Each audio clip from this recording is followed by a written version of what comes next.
Всем привет! Приехали на станцию метро Петроградская. Это станция закрытого типа. Поезда отделены от платформы с закрытыми автоматическими воротами.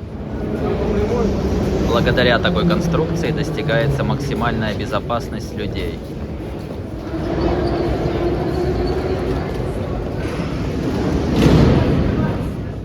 Станция сама по себе интересная. Сейчас пойдем наверх, посмотрим, что есть интересного наверху, что можно посмотреть. Все покажем, расскажем.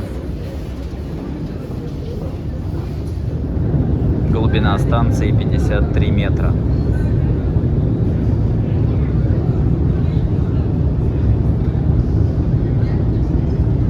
Красивый район Петербурга.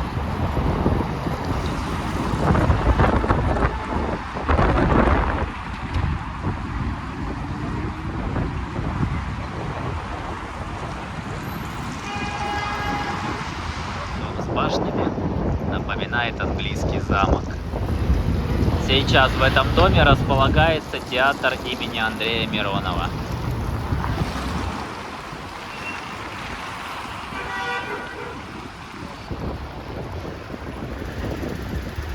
Красивые фигуры на крыше.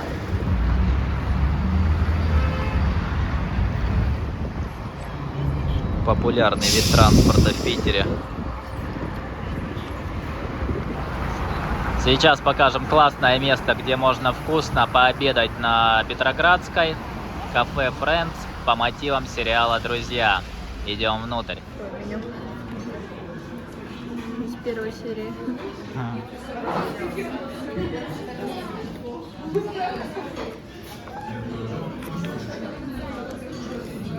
Цены недорогие.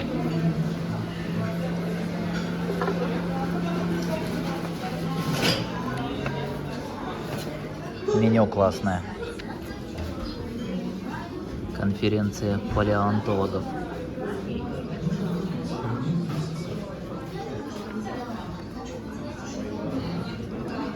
Фиби-буфе. Блюдо «Голый мужик». 480 рублей.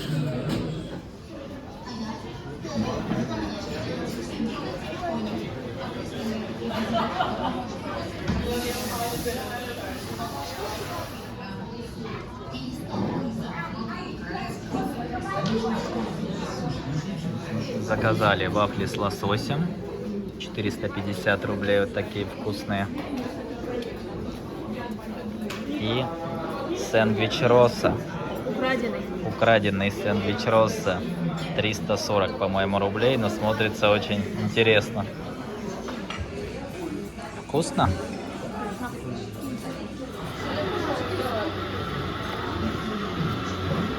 Вкуснятина. Обед нам вышел 1090 рублей.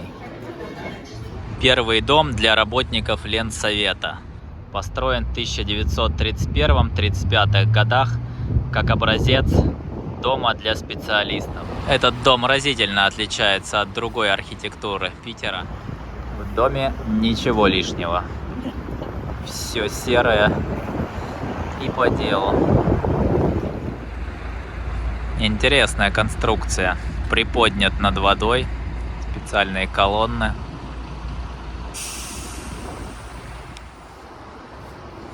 Такие массивные заборы, чтобы специалисты не сбежали за рубеж.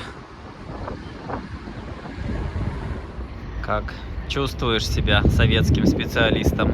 Да, выпустите меня. Идем внутрь двора.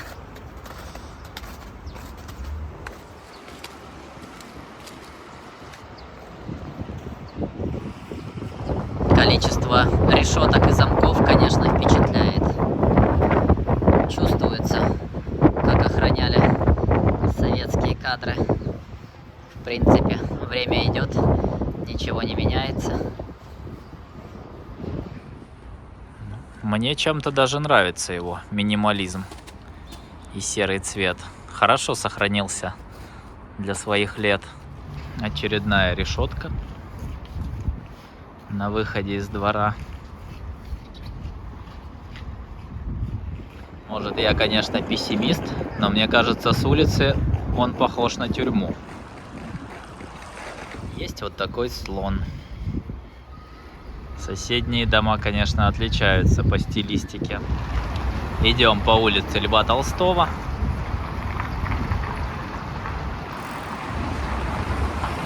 Такие здесь виды. Дом трех Бенуа был самым благоустроенным в дореволюционной России. В нем была канализация, паровое отопление, телефоны. Дом премиум класса дореволюционной России. Даже мусоропровод в нем был. Судя по машинам, это сейчас тоже дом премиум класса.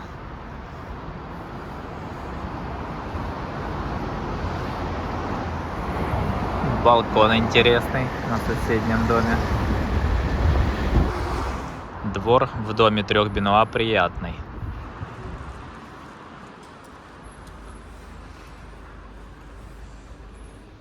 Естественно, за исключением мусора в центре.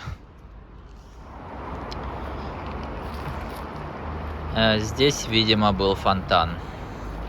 Сейчас смотрится не очень. Парадная. На балконах медальоны. Или как они называются, не знаю правильно. Дом первого российского страхового общества. Построен в 1911-12 годах тремя Бенуа. Нашли интересную особенность в доме трех Бенуа. Сейчас покажем. Вот это парадная часть дома трех Бенуа. Здесь есть открытый подъезд. Если сквозь него пройти, то можете увидеть дом Бенуа изнутри, во-первых. А во-вторых, сейчас покажем, как на самом деле выглядит этот дом с непарадной части. Вот это уже его внутренняя часть. Она, конечно, не такая ухоженная.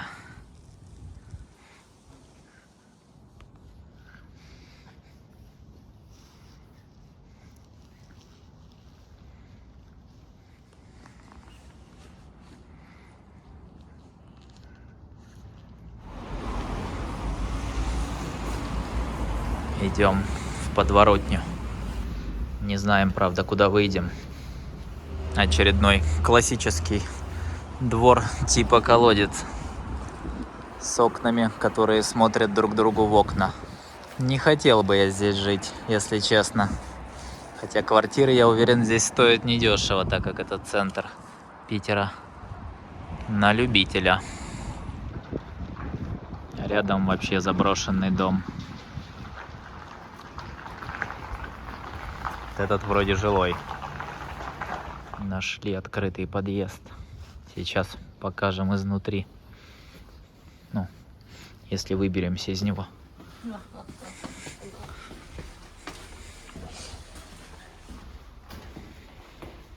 Используют ретро-автомобили для рекламы. Здесь можете посмотреть первый медицинский университет имени академика Павлова. Прогуляться по парку. Все помнят с биологии собаку Павлова. Вот, собственно, он сам, Павлов Иван Петрович, и его университет. В сквере при университете растут дубы огромные. Памятник медикам института. Интересный двор-колодец. А это какой-то пошарпанный двор-колодец. Александровский лицей. В 1843 году в это здание переехал Царско-сельский лицей, в котором учился Пушкин. Туристы загорают по лавкам. На Пушкина, конечно, не очень похож.